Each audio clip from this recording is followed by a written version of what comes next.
un varbūt stilu, sievietes stila, jeb nezinu, CV rakstīšana varbūt, ka nesniedz priekšā. Tas ir, mēs uzskatām, ka pietiek, ka bieži vien ļoti neprofesionāli to dara, bet tāda hobija lietas, kā tamborēšanas, adīšanas, orgānas puķis ir daudz, varbūt, ka tās nē.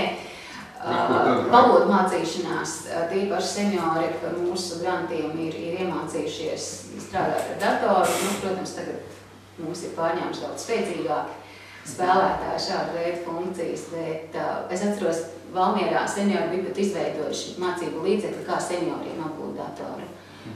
Tādā vienkāršā, varbūt bišķi tradicionālā latviešu valodā, lai saprastu, kā seniors apmāca senioru.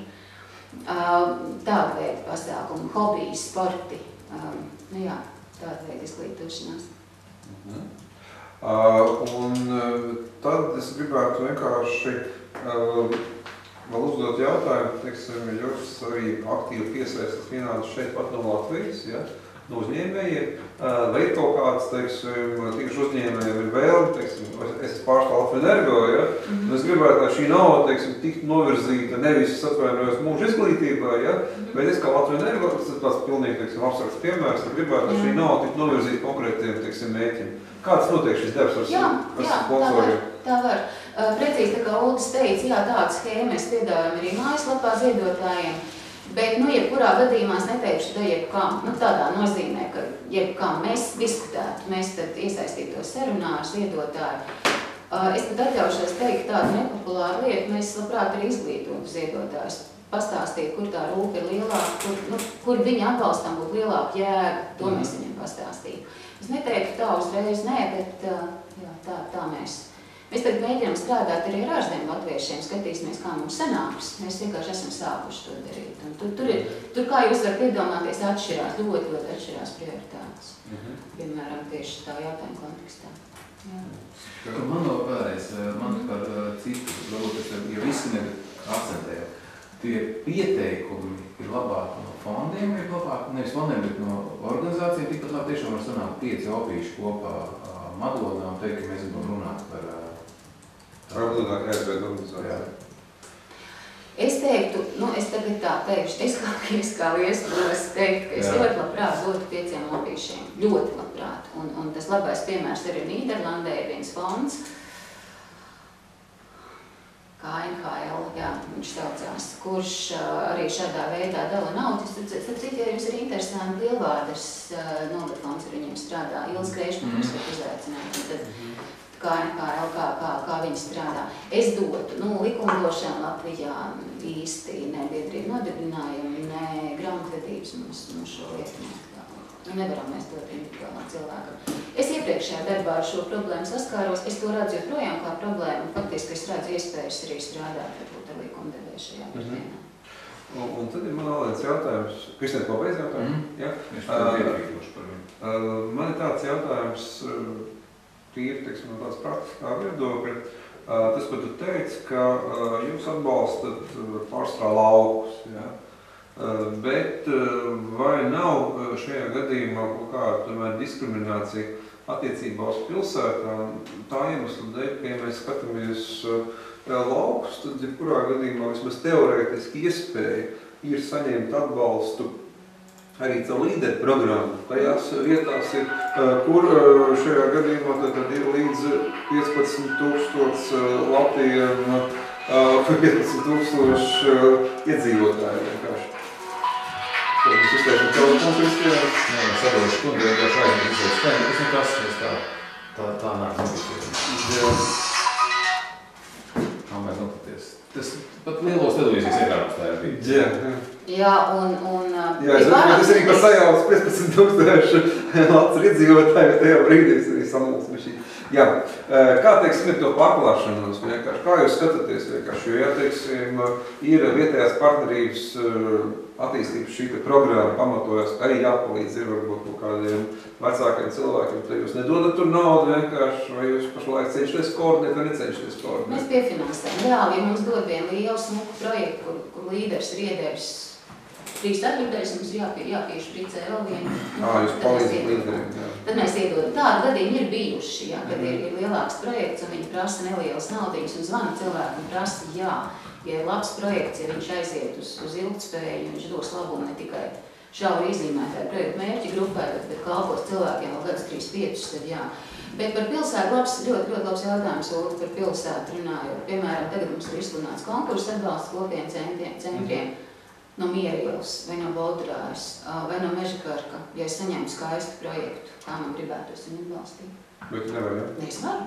Vari tomēr. Bet tās pilsētu kopienas jau veidošās nu pat tie daži gadi, kad viņas ir tās, nu tā kā sevi apzinājušas un rosīgi darbojās. Jā. Bet vai tas nozīmē arī to, ka nav noslēpums, ka arī pārējām tēmām, ja, ko tu pieminēji, teiksim, vardarbība pret sievietēm, mēs zinām, Dafnes programma, ir arī citas, programmas, vai šajā gadījumā, teiksim, jūs arī varētu startēt kā līdzfinansētājs, teiksim, vai kā dalībnieks, teiksim, šāda veida projektos un palīdzēt nevalstiskām organizācijām varbūt iet lielākā apretē. Jums ir tāda pieredze, nav? Es kā pētniece esmu piedalīsies Dafnes projektā, jā. Diezgan sarežģīti, tīri pati tā struktūra diezgan sarežģīti, jā, es esmu rakstījis to projektu. Bet pieredze mums nav bijusi, bet es neizslēdzu iespēju, bet tiešām tā kā arī Kristiāns uzsvēr tie mazie granti, tas ir tas, ko mēs varam piešķirt. Mēs neesam ļoti turīgi, mēs visu laiku to kapitālu, mēs krājam visu laiku klāt, mēs ziedojam, un tad tā summa veidojās, viņa plūstoši veidojās, un arī tērējās plūstoši. Bet tad mēs dodam to, kas pietrūkst, teiksim. Varbūt tur vēl tā īpatnība, jā, Ulds minēja Dafni, ir jau tie lielie projekti, kas negrib dot cietās lietas, kā mēs sakām projektu valodā, jeb negrib dot pamatlīdzekļiem. Mēs esam joprojām no Juliānas laika, mēs esam tie, kas dod pamatlīdzekļi. Tur savādāk vienkārši līderī, protams, var dabūt pamatlīdzekļi. Līderī, jā. Daudz nevar. Jā, bet, teiksim, tādā Dafnē vai citā, protams, Eiropas, teiksim, programmās nevar dabūt. Bet varbūt vienkārši atgriezīsim vēlreiz pie konkrētajām šīm te konkursiem, kas pašlaik jums ir aktuāli. Un varbūt tad izstāstot pirmkārtām, kas, kad, kādi lieli projekti, cik lieli projekti, ja? Un varbūt arī kaut kādas labos piemērus vienkārši, kas līdz šim bijuši vienā otrā nozarē. Šobrīd mums ir vaļā programma atbalsts kopienu centriem. Kas tas tāds? Proti, droši vien jāskaidro pašu vārdu kopiena. Un, jā, man ir bijis diezgan daudz saskara cilvēkiem, kas nesaprot, ko tā kopiena nozīmē, un vai tur Kristiāns, tas saprot? Kādas minoritātes. Pagad, pajātās ar Kristiānu. Man ir bijis vienmēr problēma ar to, ka es pasaku vārdu latviešu kopienu, kaut kādās publiskās diskusijās, un stāstīt, ka latvieši nav kopiena, latvieši ir pamatnācija, kopiena labā gadījumā čigāni un citi. Tad diskusijās es piedalījies par to, bet ko nozīmē vārds kopiena. Jā, mēs arī izglītojam savus grantu saņēmējus donors, esam ielikuši mazu vārnieciņu mājaslapā. Ir pazīstams vārds anglots Platēna Community. Un latviski mēs piedāvājam kopienu, proti tā ir cilvēku grupa, ko vieno kopīgu teritoriju, vērtību, izpratni, tradīcijas, rīcības motīvi. Un kopiena nav tikai teritorija. To es ļoti gribētu uzsvērt. Kopiena nav tikai teritorija. Kopiena ir tāds ļoti interesants sociāls organisms, kurā ir gan ražošanas dimensija, gan attiecību dimensija, tradīcijas vēsturē ļoti liela nozīme kopienā. Tāpēc arī čigāni, jā, piemēram, etniskās grupas veido savas kopienas, arī dzīvo diezgan izolēti vienā otrā valstī. Latvijā varbūt nē. Tā kā, un mēs gribam, lai mūsu grantu saņēmēji biedrības un nodibinājumi, lai viņi tos mūsu grantus izmanto ne tikai sev, nopietni datoru izremontēt telpas un tā kā nopietna nevalstiska organizācija sajusties, bet lai ar savu darbu viņi to vidi radītu savā apkārtnē, kur, es pateikšu ļoti vienkārši formulu, kur cilvēkam nav viena alga, kā dzīvo kaimiņš, ja viņš var, ja viņš jūtas gan bagāts, garīgi, finansiāli, kā, viņš to atbalstu sniedz. Mēs to kopienas garu gribam radīt. Un to mēs no nīderlandiešiem esam iemācījušies. Tas ir, kaut kādā ziņā, jā, viņš ir Latvijā importēts, vismaz mūsu gadījumā, tas kopienas gara. Bet varbūt tomēr vēl par tām kopienām, varbūt iedot pāris piemērus, vienkārši čigānu kopienas, kur tu redzi, teiksim, Latvijā kopienas vispār, lai cilvēki labāk saprast vispār šo te iedzību. Talsi. Tāls vispār ir unikāla vieta. Tāls ir unikāla vieta kaut vai ar to, ka tur izveidojas pirmais kopienas filantropijas fonds, Tāls novada fonds pie 2000. gadu. Tur ir krīzes centrs, tur ir pašvaldība iedavusi lielu māju nevalstiskām organizācijām, tur ir jaunieši, tur ir sievietes, tur ir pensionāra apvienība ar 18 klubiem, tur ir no dancošanas līdz rokdarbiem un līdz kulinārijas klubam, kas saucās, kad tik ne tur pikantais gardumiņš vai tāds amizants nosaukums.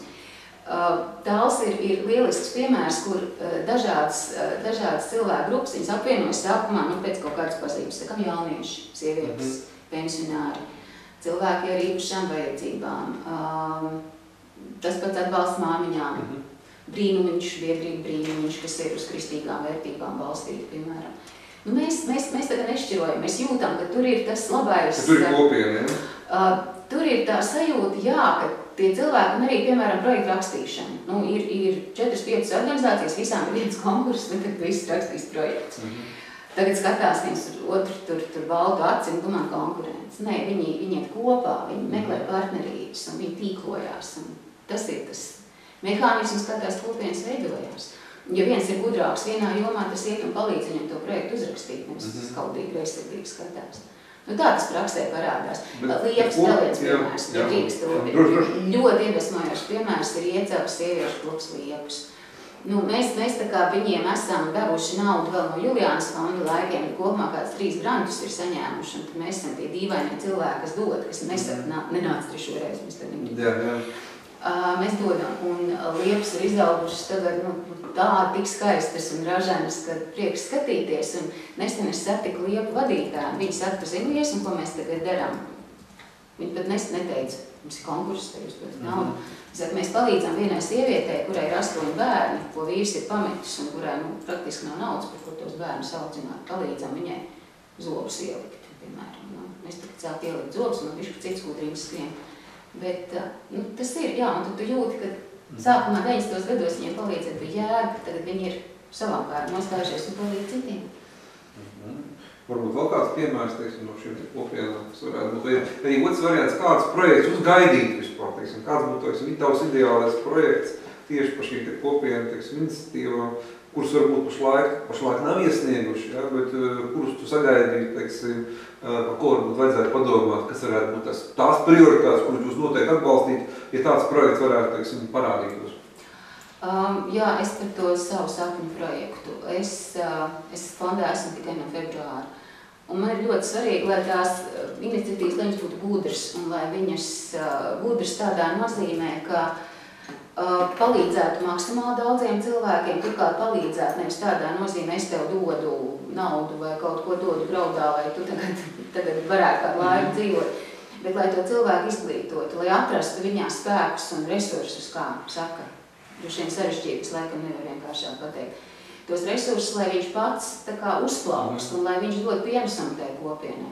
Ja viena tāda biedrība, vienu pabalstu saņēmēju ar savu nelielo naudu, entuziasmu un atbalstu ar izglītošanu, piemēram, jā, sadarbībā ar profesionālās izglītības iestādi, ja viņi uzstājas par nodokļu maksātāju, un ja mēs tādus cilvēkus varam nostādīt rindiņā, tad ir jēga darboties. Tāda veida projektiem ir jēga. Tas, ko es plānoju, jā, un ko es arī jaunajā stratēģijā izstrādāju, es gribētu sociālo biznesu atbalstīt. Es gribētu piesaistīt līdzekļus sociālajai uzņēmējdarbības atbalstam. Es to darīju iepriekšējā darbā, tā tēma ļoti mīļa, un ko tas nozīmē? Tas nozīmē, ka nevalstiskās organizācijas nevis mirst nost, jo nav naudas devēja, nav grantu, bet viņas pašas nodarbojas ar saimniecisko darbību. Likumdošana atļauj 50% no visas gada apgrozījuma veltīt šobrīd saimnieciskai darbībai, iegūt saimnieciskai darbības rezultātā. Tā kā es teiktu, lielu šķēršu likumdošanā nav, PVN ir gan liels, tā ir lielā bērnu nevalstiskām organizācijām lielais PVN, kas ir jāmaksā, bet kopumā to var darīt. Ir iedvesmojoši piemēri Lūdzu Simbolīnu biedrībai, piemēram, kas bija gatavi, viņi bija pirkt gatavi adā mašīnas un vietējos cilvēkus ar invaliditāti apmācīt adīt. izpētot vietējo tirgu, ko tad adīt galu galā. Nepatur kaut kādas mežģīnas, ko cilvēki būtu nevalkās, bet kaut ko gana praktisku, pārdot, palīdzēt viņiem reģistrēties par pašnodarbinātiem. Un tad tu redz kaut kādu pienesumu, tad tas projekta naudā ir piemēram šāds jauks piemērs. Ok, tas nozīmē to, ka jebkurā gadījumā tad vēl no, teiksim, kopienu iniciatīvām, ko jūs varētu sagaidīt, tas varētu būt tieši saistībā ar sociālo uzņēmēju šādu veidu projektu. Es strādāju pati pie tāda projekta, mēs neesam tik bagāti, lai to sāktu tagad. Man ir jāpiesaist līdzekļi, bet tas ir man šī gada mērķis, jā. Skaidrs. Un varbūt par pašu projektu, teiksim, cik sarežģīti uzrakstīt projektu ir, cik ir kaut kāda varbūt maksimālā summa, ko var pretendēt, teiksim, cik ir minimālā summa, par to varbūt nedaudz sīkāk. Nu, jā, tur pieteikuma veidlā var atrast, bet es tā pavisam īsti pārskriešu viņai izskriešu viņai cauri. Pirmkārt, mums interesē pats organizācijas portrets profils, proti, cik ilgi viņi darbojās, un ja viņi darbojās īsu laiku, arī tā nav bēda. Kādus līdzekļus viņi ir apguvuši, lai mēs redzam, ar kādām summām pieraduši strādāt, un tad, kad tiešām no 10 līdz pāri 100 latu, reti, kad ir pāri 1000, tad mēs gribam redzēt tos cilvēkus, kas tur ir padomē valdē, un vienu otru mēs ir atpazīstam, jo ir, kā jūs ziniet, cilvēki ir izšķirīšas, un ir viens tāds riktīgs kopienas aktīvists, arī tāpēc CV mēs prasam viņiem, tad mēs redzam, ka jā, šis cilvēks to kopienu iekustinās. Pēc tam ir projekta apraksts, un projekta apraksts ir ļoti vienkārši, kā mērķis, galvenās aktivitātes. Un tas, ko es tagad centīšos varbūt mainīt, es pievienošu arī rezultātus, jo man jau ir svarīgi arī, lai cilvēki domā par to rezultātu, lai viņi tikai darbojas pēc darbošanās. Bieži vien tā arī Latvijā organizācijās notiek, bet lai viņi tā kā to savu atlikumu jums reiz redz, projekts beigsies ar to, un tie labumu guvēji būs vairāk varbūt pēc tam, kad tas projekts beigsies un viņš nenomirs. Tie pamatlīdzekļi, ko mēs dodam, jau ir tāds stabilitātes garants patiesībā. Līdz kādai summai tas ir? 1800 latu, tās ir mazās summas, un tāds standarta projekts ir 2000 latu, 200 latu dod pašvaldība, 1800 dodam mēs. Bet, protams, varbūt vairāk, un es jau minēju tos piemērus, ka līderis iedod lielo summu, mēs piefinansējam, jā, arī tāds modelis var būt. Tā, bet ja ir grūti uzrakstīt, un nāk mums pensionāru biedrības, un viņiem ir grūti uzrakstīt, jā. Tad man ir lieliski kolēģi Elita, un viņi ar viņiem ļoti pacietīgi strādā. Viņi tāds malacis, viņi proti senioru valodu runāt. Ko, ja Elita, teiksim, ir rakstījis projektu, tas projekts ir apstiprinās. Elita neraksta projektu, viņi palīdz un sirsnīgi palīdz, un tad tie cilvēki arī ir pateicīgi. Un cik liels konkurss jums ir no noslēgums? Konkursi ir ļoti dažādi. Tā mūsu vēlme, protams, ir iedot visiem. Visiem mēs nevaram iedot, un 2-3, teiksim tā, 2-3, jā. Šogad, tagad vasarā zvanās daudz, bet, prognozēt, man arī 30. augustā mums beidzās šis konkurss, tad mēs redzēsim. Labi, kāda vēl mums konkursu sagaidāt? Vēl tam, tie mērķi, kam es piesaistu pašlaik nav, un es ceru atvērt programmas, ir, kā es minēju, gan seniori, gan palīdzēsim māmiņām, tas ir tās mīļās programmas, kur tas valsts atbalsts ir nepietiekams. Kāpēc es to saku? Jo es esmu papētījusi plānošanas reģiona attīstības stratēģijas, arī sociālo pakalpojumu attīstības stratēģijas, un tur mēs redzam tās mērķu grupas, kuras valsts un pašvaldības pakalpojumu nenodrošina, ja tur ir sociologi izpētījuši, ka tas atbalsts ir nepietiekams. Tāpēc mēs arī piesaistīsim šiem. Mums ir tāds jau uzgatavs senioru iniciatīva. Redzēsim, kā viņai ies. Mēs vēl pēdējo jāvārdu nesam saņēmuši. Varbūt nodefinēt, kas Latvijas gadījumā seniori, jo mēs zinām, ka Eiropas gadījumā seniori sākās no 50 gadiem. Labklājības ministrija tad adaptēja arī šo 50 gadu definīciju, un nākamā gada es arī kvalificēšos. Man nav ko kautrēties. Bet katrā ziņā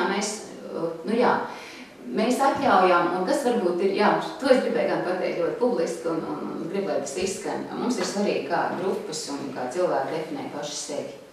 Man ļoti traucē Latvijas sabiedrībā izplatītie zīmogi, etiķetes, ko mēs piekarinām visiem, ieskaitot seniorus, un tu neko nevar un tam līdzīgi. Bet kā viņi definē paši sevi? Mums ir bijusi sadarbība ar operas un baleta māksliniekiem. Jauni skaisti cilvēki ir apvienot senioru organizācijā, piemēram. Tātad tas man liekas ļoti, ļoti būtiski. Tā kā lai definē paši sev, mēs uzticamies. Jā, uzticamies. Kurā gadījumā no 50 gadiem, tad Latvijā mēs arī skaitamies jau seniori būs. Labklājības ministrija tūlīt pateikšu martā, man šajā brīdī šo definīcijā, par sadējumu. Skaidrs. Un tad līdz ar to faktiski tad mums pašlaik senioriem varētu būt parādīties programma, varētu parādīties programma māmiņām. Skola atbalsta biedrībām arī mēs pat esam pārunu procesu arī par skola atbalsta biedrībām. Un tas izrunāsimies par māmiņām un tad pārēsim par skolu. Kas ir tā māmiņām? Es jau minēju tās vajadzības, kas ir, un modelis jau arī ir gan vienkārši un skumjš, ja jauna sieviete paliek viena pati ar bērnu, jo sievieši ļoti trūcīgā pašvaldībā, kur ir maz atbalsta, un varbūt sociālās darbinieks, kam jāstrādā ar 1000 klientiem, viņu nevienmēr pamana, tad nevalstiskās organizācijas, starp citu draudus reizēm ļoti aktīvas, tās var reāli palīdzēt. Un arī sieviešu biedrības, kā Liepas jau minētās, arī šo darbu, šīs funkcijas veids. Tā kā šis ir mērķis, ka mēs pat labāk iesaistam naudu. Par skolu atbalsta biedrībām es gribēju minēt. Tieši tāpat kā mūža izglītībai, Latvijas valstī nav pietiekams finansējums, tāpat arī interešu izglītībai viņš nav pietiekams. Tur pašvaldības malači vienotru ļoti labi finansē skolas, bet es teiktu, ka mēs labprāt finansētu kvalitatīvu interešu izglītību, kas bērnu intelektuālā attīstību veicinātu. Neformālā veidā veicinātu intelektuālās spēles, piemēram. Ja skola atbalsta biedrības vēlās organizēt, mēs ļoti šobrīd strādājam šajā virzienā, lai šie mērķi nav piesaistīti. Un par tām jaunām māmiņām vēl atgriežoties, tur tā sociālā uzņēmēja darbība būtu tik laba. Tāda veida projekti, jo nevis māmiņai vienkārši tā kā neformāli izglīto dzīves prasmes, kā rakstīt CV pamatiemaņus, skola varbūt, vai pat nav apgūst skolā vai nav, bet iesaistīt viņus kaut kādā praktiskā darbā un mēģināt realizēt to produkciju, ko viņi saražo. Skaidrs. Un varbūt atgriežamies atpakaļ nedaudz pie pašas, teiksim, jūsu organizācijas uzbūves. Kas pašlaik jums es saprotu, jums ir valde, ja? Un tāpat arī, kas ir galvenie sponsori? Mums ir padome. Jā, mums ir padome. Un padome, es uz padomu pat raugos tā kā uz tādiem kolēģiem, es teiktu. Jo mēs praktiski esam tikai 3 cilvēki, un tā programma, reāli darba ir daudz. Un padome man arī palīdz ar padomas, un palīdz ar padomu ar finansu piesaistē. Un Irīna Hulitāna mums vada padomu. Irīna Latviju pazīst ar to, ka viņi ir izveidojusi Balto māju Līvānos savā laikā, kas bija pirmais atbalsts centrs cilvēkiem ar garīgu raksturu traucējumiem. Tāds īsts sociāls inovators, un tad Vilnis Sastārs ārsts ir arī tāds pats inovators, jo viņš ir pirmo palietīvās aprūpes nodaļu izveidojis Latvijā, un Kārlis Freibergs arī ārkārtīgi labi palīdz mums un ar padomu un ar ļoti labiem, viņam fantastiski angļu valodu viņš tulko. Arī šajā ziņā mums ir jauna valdes locekle Viktorija Līsmanē, kas ir banķiere. Kā mums holandieši teica, ļoti svarīgi, lai ir viens banķieris padomē, kad to naudu, tad ir viens kontrolētājs, kam var uzticēties. Un man ir liels prieks par Mariju Pekalu, Amerikas Senata valsts vēstnieku kundzi, kas arī piekrita būt padomē, un Marija ļoti viegli strādāt, jo viņa Amerikas senātā nodarbojās ar politiķiem un kā menedžmenta konsultanti. Līdz ar to, ko nezinu es, to zinu Marija, un man ļoti palīdz tieši vadībā. Skaidrs. Un par galveniem sponsoriem? Tur ir tā, jums ir iedota, ka es negribu publiskoties, un tos es arī nenosaukšu. Es nosaukšu tos, kas ir devuši piekrišanu, lai mēs runājam, lai par viņiem runā publiski. Bet labā mums ir ilgstoši laba sadarbība ar SEB banku. Mums ir SEB bankā viens priekšlikums iesniegts attiecībā uz jauniešu arī neformālu izglītošanu, un tas pat labāk tiek izskatīts. Tā kā par SEB banku es gribēju teikt labus vārdus. Viņi arī kvalitatīvi sociāli atbildīgi ļoti nopietni uz to raugās. Tad ilgstoši bijusi laba sadarbība ar Ināras un Boris Teterev fondu. Un viņiem ir ļoti mīļas mērķu grupas, gan māmiņas, gan seniori. Esam strādājuši vēl joprojām pēdējo piešķīrumu Simona Teterev fonda un skatīsimies, mēs ļoti gribam, lai tā sadarbība turpinās, tad tas arī šobrīd ir pārunu procesā. Tie varbūt tādi patstāvīgākie, lielākie finansētāji. Esam strādājuši ar Microsoft savā laikā, ko es vēl gribēju nosaukt, ar kuršiem esam strādājuši. Tā jāskatās ir Špikerī, iepriekšējā direktora zināt no galvas, es nezinu. Varbūt varētu vēl no finansētājiem pazuda Špikeris, tā gadās, jā, atradās. No nīderlandiešu biznesiem Philips mums ir sniedzis atbalstu savā laikā tieši nometņu organizēšanai. Droši vien, ka tie būtu tie galvenie finansētāji, kas ir ar mieru publiskot savus vārdus, bet ir vismaz tikpat daudz, kas saka, nedariet lūdzu to. Un tad mēs parasti rakstam ir vairāki ziedotāji, ir programma, tā atbalsta kopienu centriem, piemēram, mēs rakstam iekalās, ka tur ir vairāki ziedotāji. Jā. Bet tad, mums vēl palikuši ir vairāk kā 10 minūtes nedaudz.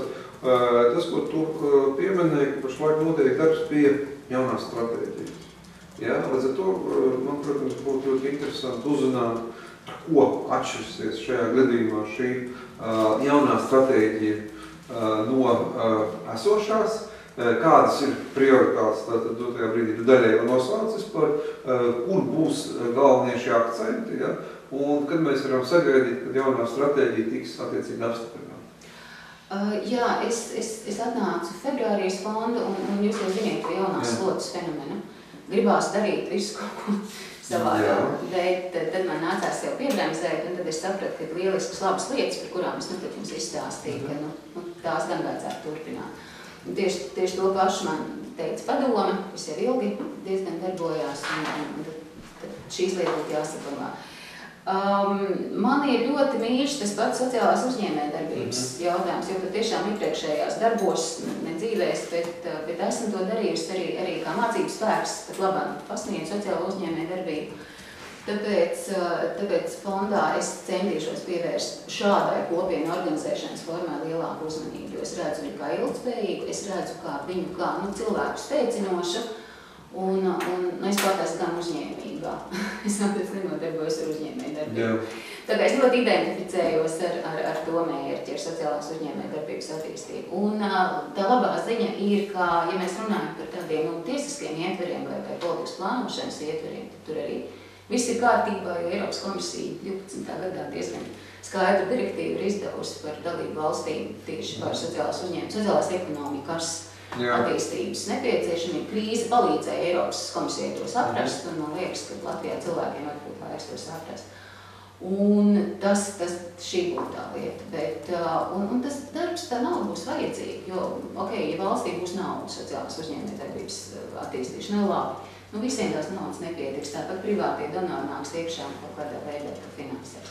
Šī būtu viena lieta. Tālāk par to gudro strādāšanu. Es jau minēju, man liekas, ka ļoti svarīgi ar kopienām gudri strādāt. Un nesen Latvijas lauku fórums organizēja Latvijas kopienu pirmo parlamentu. Man bija tas gods vienu darbu grupu vadīt, kur es pārliecinājos, ka kopienu aktīvisti ir jāizglīto. Piemēram, jāizglīto tīri socioloģiski. Jāmāca pētīt vajadzības, cilvēku vajadzības. Jo ļoti bieži gadās tādu iniciatīvu saņemt, man ir tāda izglītība, es esmu tik gudrs, es tagad visus izglītošu kopumā, visi būs tik gudri kā es. Bet vai tu zini, vai cilvēkiem tas ir vajadzīgs? Tā tev gudrība, vai viņiem tā ir vajadzīga, tu nezini. Un tad aplaužās tie cilvēki un sadara viens otrs, ka es taču gribu labu, bet man nekas nesanāk, bet tu neesi papētījis, vai cilvēkiem tas ir vajadzīgs. Tā kā tas, ar ko es gribētu nākt iekšā ar saviem kolēģiem no Dānijas un Amerikas, ko es pazīstu, Kanāda arī ļoti labi šī kopiena community development prakse vai Eiropā to sauc par social development. Ar šādu veidu tālāk izglītības modeļiem tiem aktīviem cilvēkiem, lai tie kopienu projekti, lai viņi būtu gudrāki. Un es neteikšu, ka viņi ir numji, viņi nav, viņi ir ļoti sirsnīgi un mērķēt uz cilvēkiem, bet lai viņi dotu maksimālu labumu. Strādāt ar maksimālu jēgu. Ja tā pavisam īsi, tad tas jaunās stratēģijas virziens būtu pievienotā jēga, maksimāli pievienotā jēga. Augsts pievienotā vērtība, es tā varu nosaukt. Es viņu pa jēgu nosaukt, bet tā ir vērtības pievienošana līdzinājuma darbam patiešām. Tās būtu tās svarīgās lietas. Jā. Divas principā tās akcents sociālā uzņēmējdarbība un gudri strādāt. Un kas notiek, šajā gadījumā, stratēģijā ir paredzēts, arī par finanšu līdzekļu piesaisti, tas pašlaik neatiecās? Lielie projekti, jā, protams, sociālā uzņēmējdarbības atbalstā mēs neceram uz individuāliem ziedotājiem arī uz uzņēmumiem. Ne, tas ir lielas bankas pie konsorcija, kas strādā starptautiski, kas jau pasaulē šīs lietas atbalsta. Man bija praksē, un mēs praktikantiem strādājam, ko es arī vēlējos atzīmēt, 3 studenti šo pavasaru, 2 vēl joprojām mums strādā un palīdz, gan Ilze, gan Liena, paldies viņām. Bet bija Stefano no Itālijas, kas savā laikā ar Gramīnu banku ir strādājis Indijā, un viņš man bija lielisks skolotājs, un viņš arī bija tas cilvēks, kas norāda iespējamos finansētājs tieši sociālā biznesa attīstībai. Jā, tāda varbūt ir tie vienkāršā valodā, tie tālie mērķi. Tātad, līdz ar to faktiski mēs pašlaik koncentrējamies sociālo uzņēmējdarbību, gudri strādāt, jā? Kopienās, jā. Un līdz ar to pēdējais ir arī, finanšu piesaist tieši no lielākiem avotiem. Un kāds, atsauksies uz tavu darbību nākamais plānošanas periods 14-20 vispār? Vai tas šajā gadījumā kaut kā ietekmēs, un tu noteikti arī seko līdzi, vienkārši tas pašlaik notiek Eiropas komisijā, un vai šajā stratēģijā varbūt tiks iekļauts varbūt tās lietas, vienkārši, kas parādās jaunajos, programmēšanas dokumentos?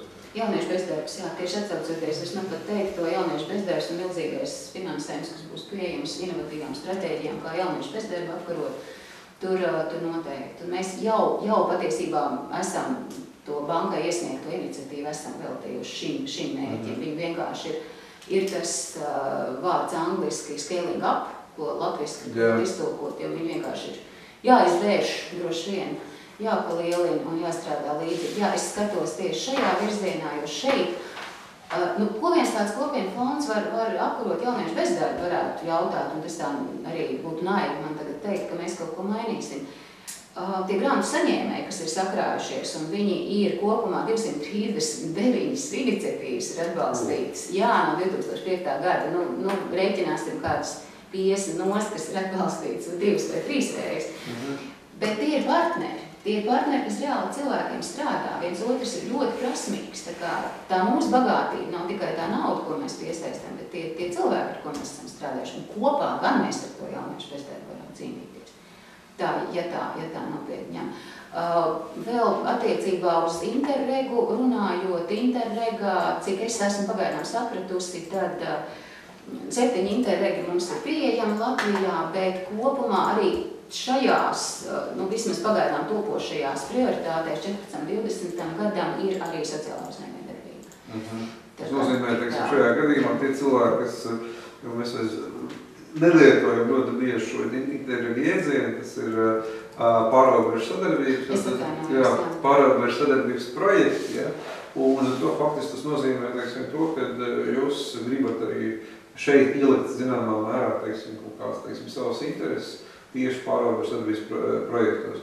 Bet es saprotu, ka jūs pārstāvat pašlaik Rīgu, tad jums ir diezgan limitētas iespējas pārobežu sadarbības projektos, jo Rīga var būt pārstāvēt tikai ļoti atsevišķos šauros, pārobežu projektos. Mēs draudzējamies, un tur jau tie mūsu pierobežu draugi jau mums tā kā ņem gariņā. Jā, mums tas princips Ape vai tā būtu Kārsa vai Dagda, tādā veidā. Jā, es atkārtoju vēlreiz tā, mūsu bagātība ir, ka mēs uzturam labas attiecības ar tiem grantu saņēmējiem. Mēs startējam kopā arī. Jā.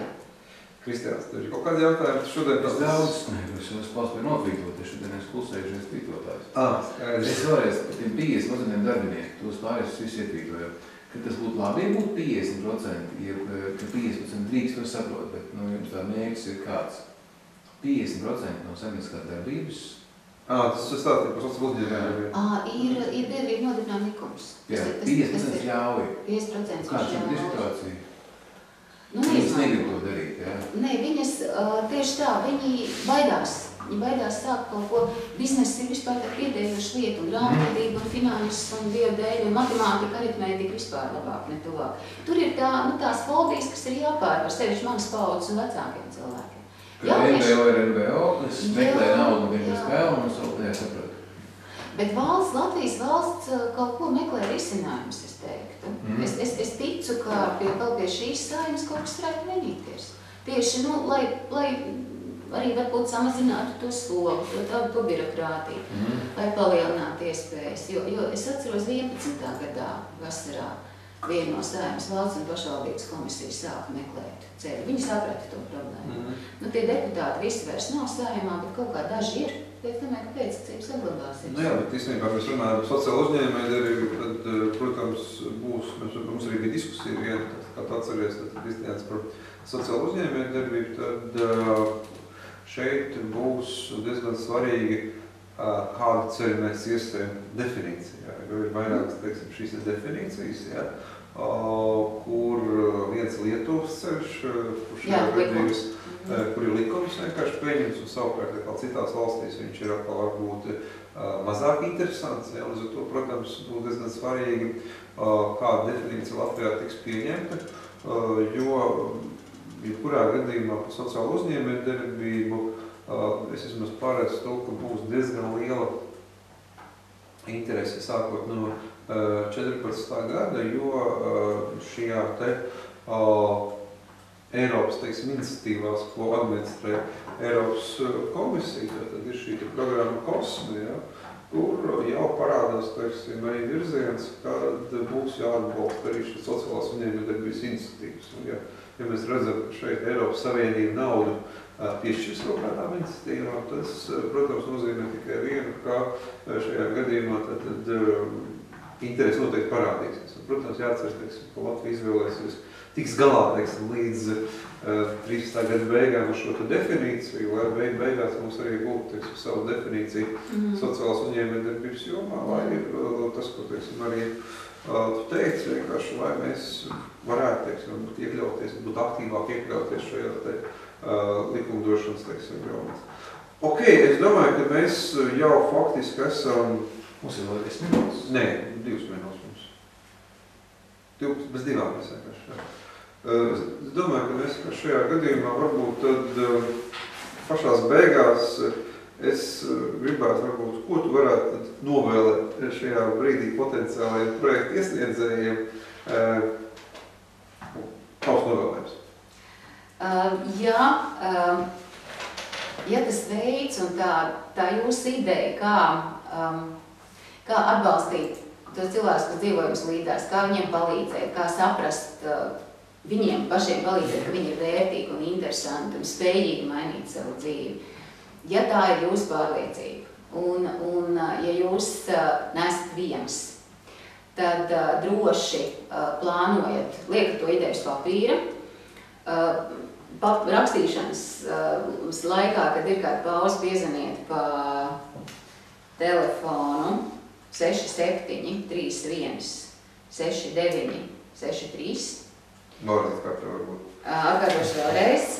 67 31 69 63. Vai arī ieiet mājaslapā www.iniciativa.lv, kur visi šie kontakti ir, špikeri ir, paraugi ir un droši. Ja kādas tiešām šaubas rodās vai kādi jautājumi, droši zvaniet Liesa un Vēlīt jums laipni atbildēs. Mēs ļoti vēlamies, lai Latvijā cilvēkiem dzīve kļūst labāk. Paldies! Paldies! Paldies!